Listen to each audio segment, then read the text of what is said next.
We'll call the meeting to order. We'll start with the funding applications.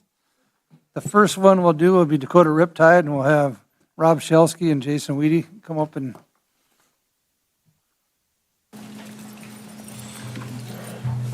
All right, well, I appreciate you guys taking the time or getting us worked into the agenda again. I know last time we were here we had high hopes that the pool would be done on time.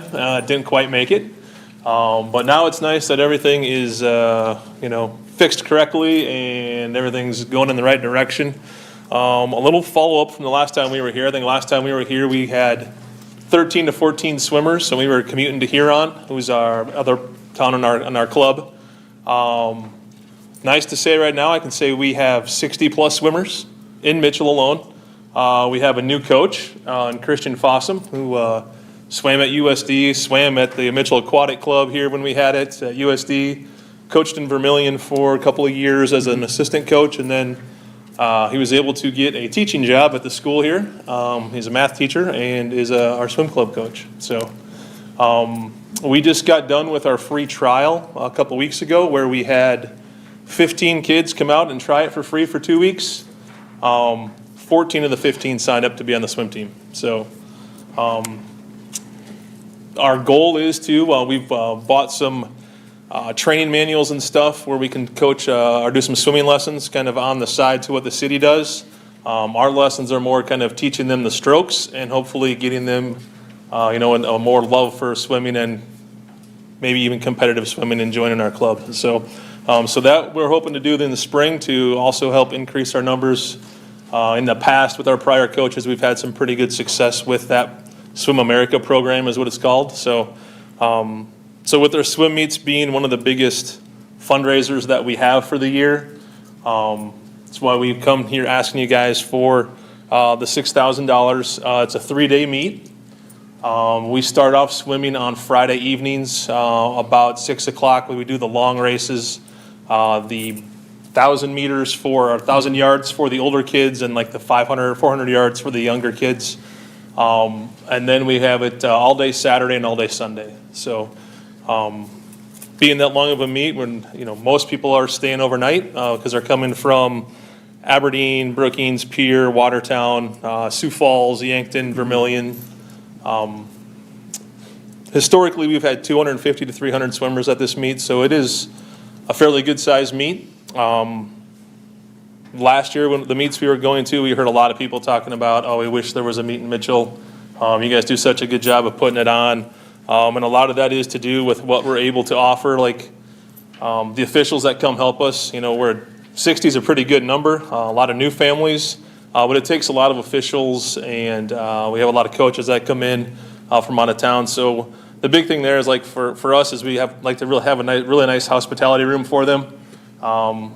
One, we need the officials to come help us. We have enough maybe to get a meet done, but not a longer meet or a bigger meet like this. So in the swim club world, it's always, if you're an official and you come to someone's meet, you usually help out. But we like to take care of them, so like they put ours as the top one that they're going to come to, so we can get their help. Yep. So some of it is, for what we're asking for is for the pool rent, hospitality to help take care of all the officials. Some of it is like if we need a head official, we like to be able to put them up in a hotel room and things like that to keep them coming back until we get more of our officials kind of graduated up the list to be able to do that sort of stuff. So. And one of the things that we're also doing, it is in conjunction with this, but we are able to rent signs or put signs up at the Mitchell Rec Center this year with the okay from the city. We're actually, one of the signs we're putting up is the Sports Authority. You'll have a sign up in the Mitchell Rec Center on the wall year round as well with all our other sponsors and everything that goes with it. So we're doing that as well. You don't charge a gate for people to get in then? They don't. The only charge that we have is for a program. Yep. Always a question I've always wondered in swimming, but the only time I've ever paid to get into a swim meet is like at a big like zones or all-stars or some sort of regional meet. And then it's not all of them either. It seems like there's only a couple of them. Yeah. So mainly the only thing we make off for a gate is if you buy a program.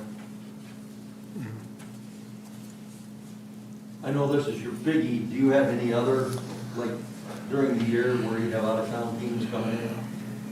Or no? During the summer, possibly. We always had one at our outdoor pool.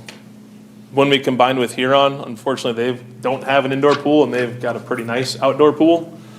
So we've kind of, with that, have done outdoor meet there, indoor meet here. Not to say that that can't change either, but we usually, because we're limited on the number of weekends, it's kind of hard. Everybody's got their weekend. Everybody has their weekends, and everybody needs each other to support their club. So it's hard to try to work in two. We tried to get one in October, but we just couldn't come up with enough help with our club.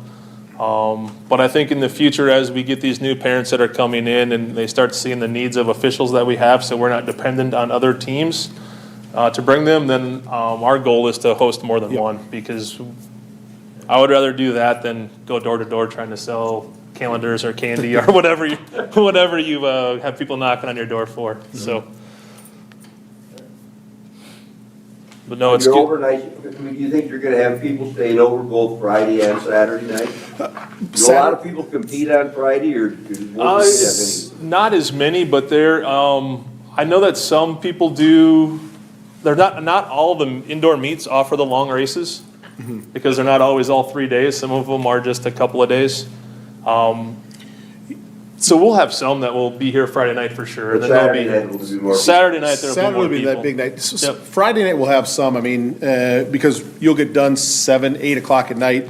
Our warm-ups are at 7 o'clock in the morning, so you'll have people spending the night because they don't, even from Sioux Falls, not wanting to drive home, so. Yep. But Saturday will be the biggest night that we'll see heads and beds. Any other questions? Good luck, guys. Thank you. Thanks for your time, guys. Thank you. Next, we'll do the Hanson Classic. We got to get Jim Bridge on the phone here. Hopefully he answers.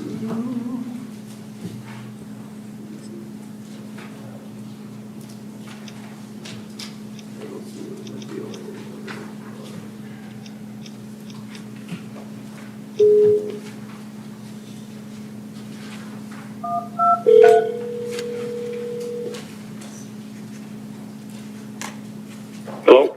Coach Bridge, it's Aaron Heeb and the Mitchell Sports and Events Authority. Hi, Aaron. Hey, how's it going Hi, guys. today? Doing good. Good. Why don't you go ahead and share some background about the Hanson Classic, a little bit about what it takes to organize it and host it on an annual basis, how the $3,000 will be utilized for this year's classics, just a little bit about the event impact that it'll have for the Mitchell community, as well as hotel and motel room nights sold. Okay. I'm not at school. I'm not at my desk. So I don't have anything in front of me here, so I'll do the best I can. But 40 some years, 41, 42, I don't know how many years we've been doing this, but each one is over 40. We bring in 16 different schools, either Class A or Class B for both weekends, and then different teams each weekend, but usually have 8 or 9 games.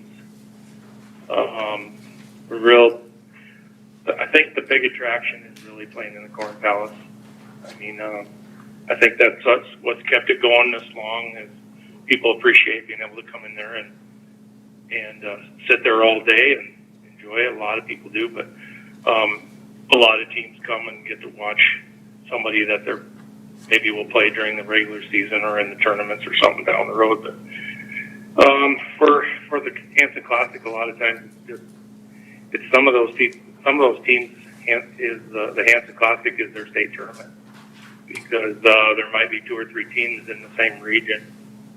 That's happened a lot, and we always make sure that they play somebody different. That they would, if they play somebody during the regular season, they're not going to play against each other in the Classic. But there's a lot of other classics around. DW started one that's gotten going, and but I think ours has stood the test of time and has been successful because of the quality teams that we've brought in. I think we don't just throw it together and kind of hope that it works, but that's really what we're after, is to try to get the best matchups, try to get the best teams, try to have the best games.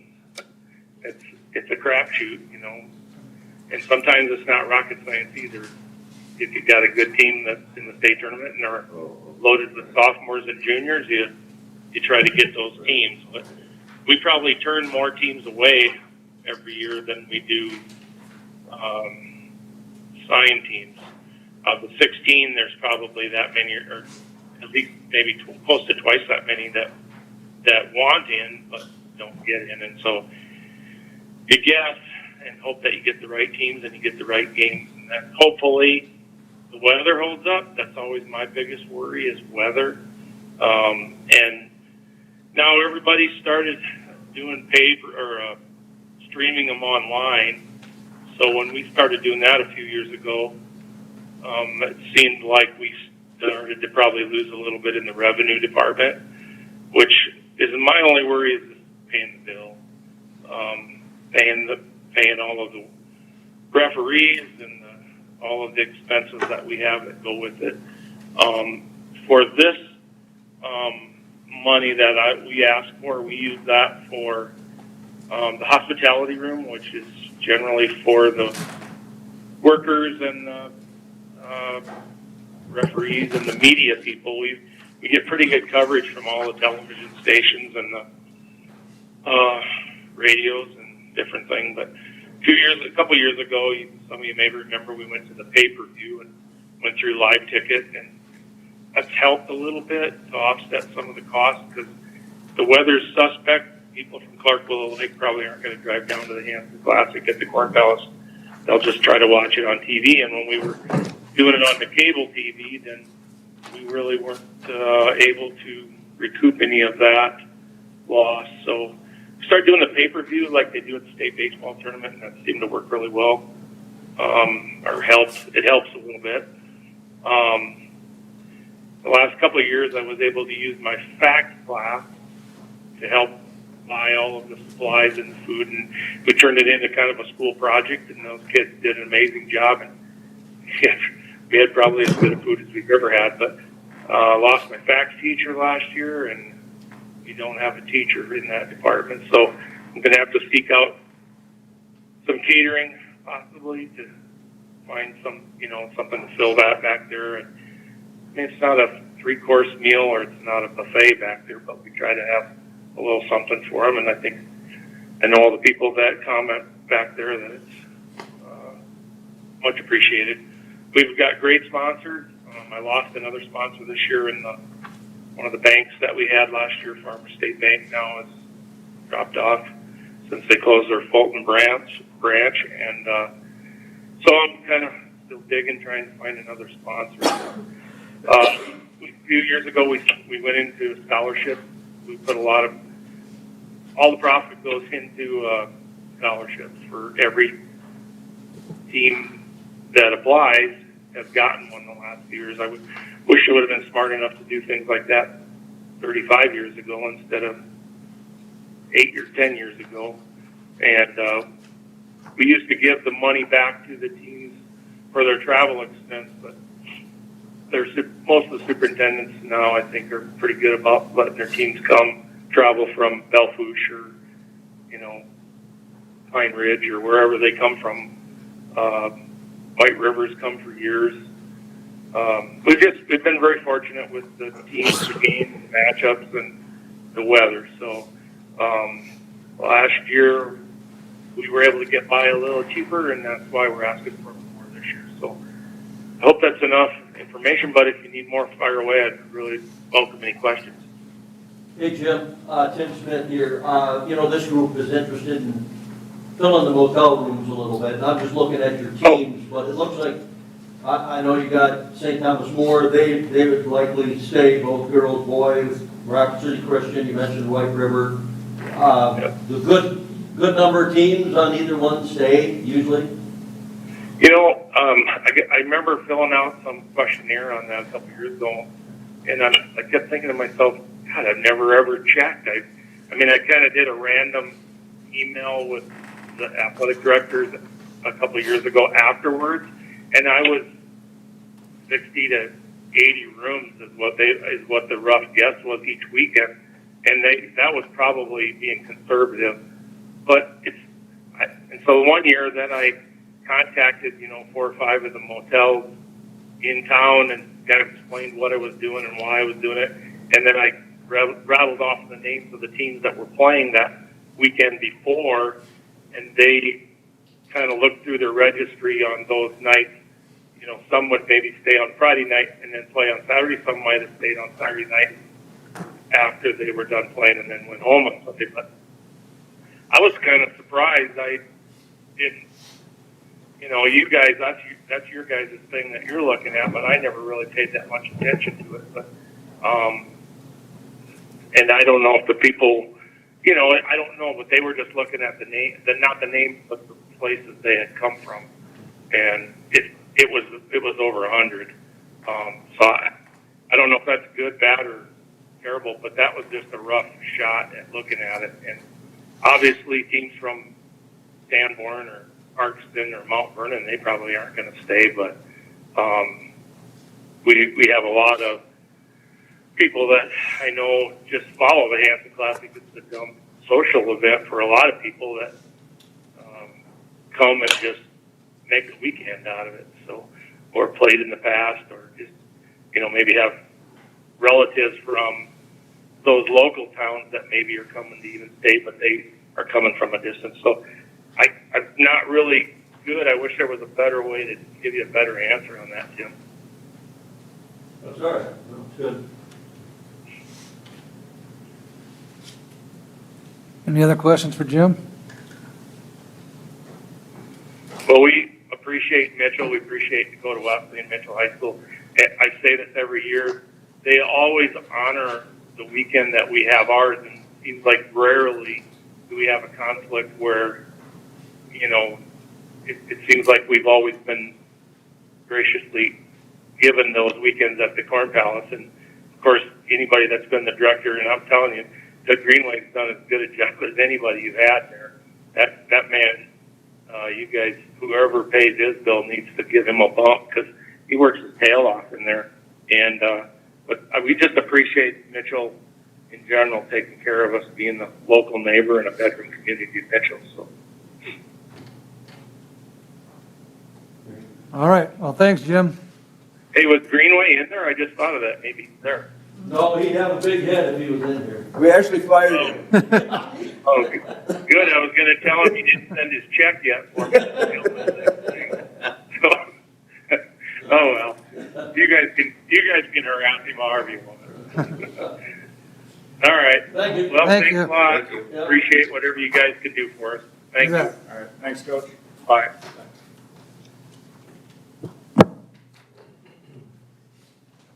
Okay, we'll move on to approval of the last meeting's minutes.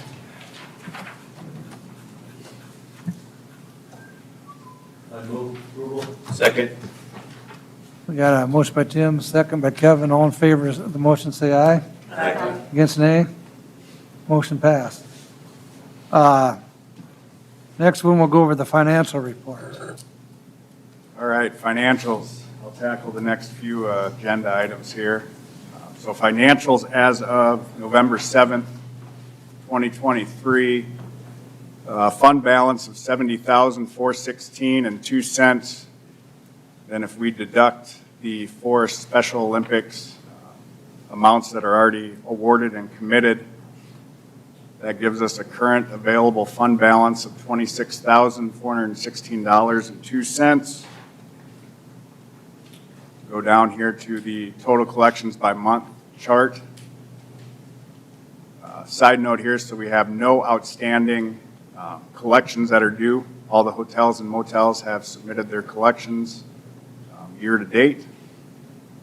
For the month of October, which would be for September's records, collected was $25,450.50, which is equivalent to just under 17,000 hotel rooms. That brings us to a year-to-date total collections as of October here, $192,526, which equates to 128,351 hotel rooms. And if we just run through the year-to-date comparisons, comparison to 2022, down 3.5%, which is roughly 4,600 hotel rooms. Comparison to 2021, down 1.2%, which is equivalent to about 1,500 hotel rooms. Comparison to 2020, up 27.4%. Year-to-date to 2019, down 1.6%. And year-to-date comparison to 2018, down 1.5%. I do just want to point out over the last 2, 4, 6, 7 years, this would have been the highest total collections for the month of September that we've received. I guess another side note for Larry and Emily, so Dave brought up the letter to be sent out regarding the adjustment for the beginning of the year. That was put in the mail on November 6th. So hopefully hotels got that to share with their third-party businesses.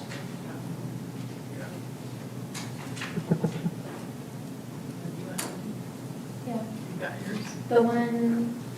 From Michelle. Yeah. About the extra $1. Yeah. Oh, we're going up to 250? No, No, just that the bid was ending November 1st. right, and you could either discontinue the 50 cents through the end of the year, or if you continue Oh, to that collect it, one, it okay, has that to one I be did remitted get. I to the thought city, that- because it's a tax after the fact, and otherwise a refund goes back to the customer. No, I'm sorry, I thought you were saying that we were increasing. I don't know if that was included So in there that should've letter, been but a- it is going up to $2 January 1st. Yeah, there should have been, I think, a separate letter she would have emailed that stated When as the of bid was January being 1st. approved, yeah. I haven't gotten that one. I think it was the initial notice that went out to all the hotels when the bid was being considered, and then it passed, and it made it past the referral timeframe. Stephanie, when might these figures go askew, because what's the situation with the pool being? No? Do you want to talk about any of that in the executive session or after the cameras are off? So what's the question? Well, the question was, I know that, like when Dave had mentioned that it was a lot of problem for them to change back, and then the first of the year to go, so they wanted to just leave it at $1.50 until January Right. 1st.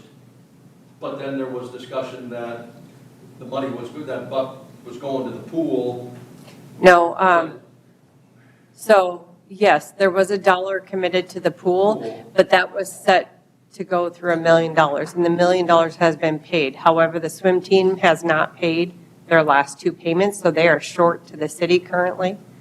So there is still debt outstanding that the city's going to end up having to pay if we do not get payment from the swim team. So you're using that? Nope. No. The $1 only went for $1 million towards the pool, and then it ended. It could not be used for the debt that was short on the swim, from the swim club. Okay. Because in the ordinance, it specifically said $1 was going to go to $1 million of the pool, and then it would end. So is that $1 just going to the SEA? It'll show up on these ones. That's kind of what I was asking. Yep. It'll start showing up? Okay. Yep.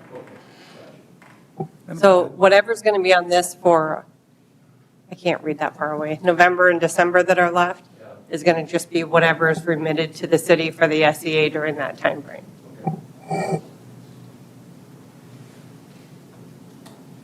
Okay, we have any motion on it? In the financial report? So moved. Second?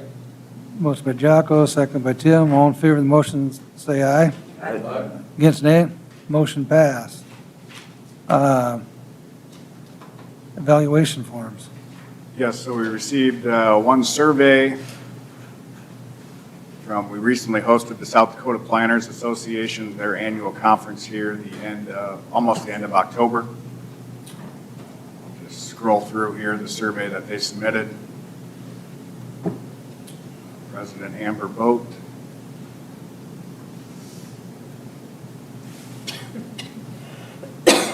Yeah, posted here, I believe it was the 25th through the 24th through the 26th at the Highland Conference Center.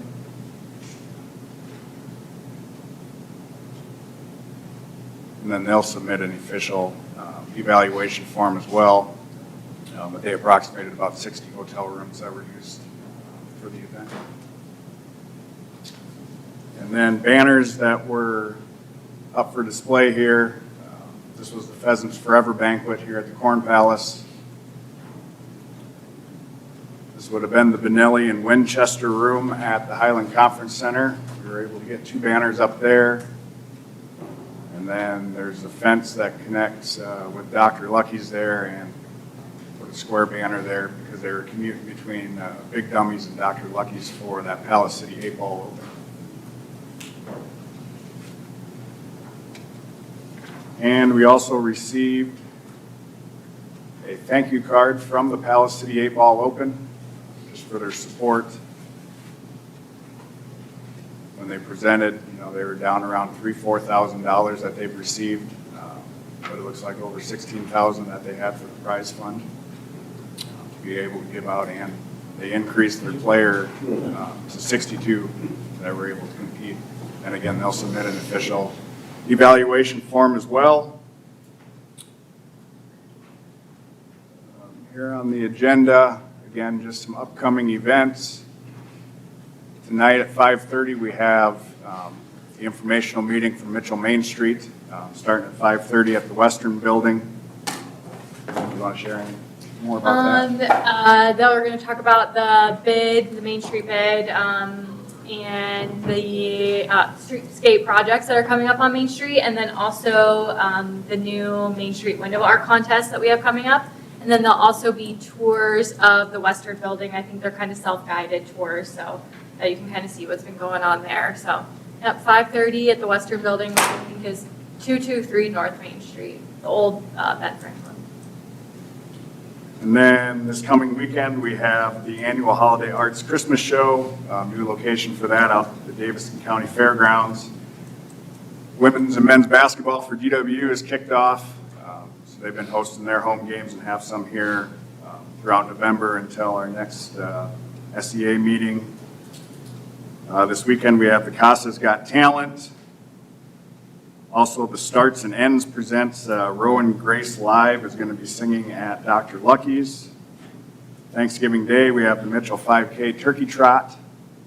November 28th is the annual Christmas at the Palace and Parade of Lights starting at 4:30. December 1st is Not a Silent Night at the Highland Conference Center, and that is based on the foundation, The Safe Place of Eastern South Dakota. And then at the ACT here, December 8th through the 10th, they start their first session of Coney Island Christmas, Friday, Saturday, and Sunday showtimes. And obviously a list of full events, Mitchell Chamber events calendar for additional events that are going on. Okay. We're going to sign off then?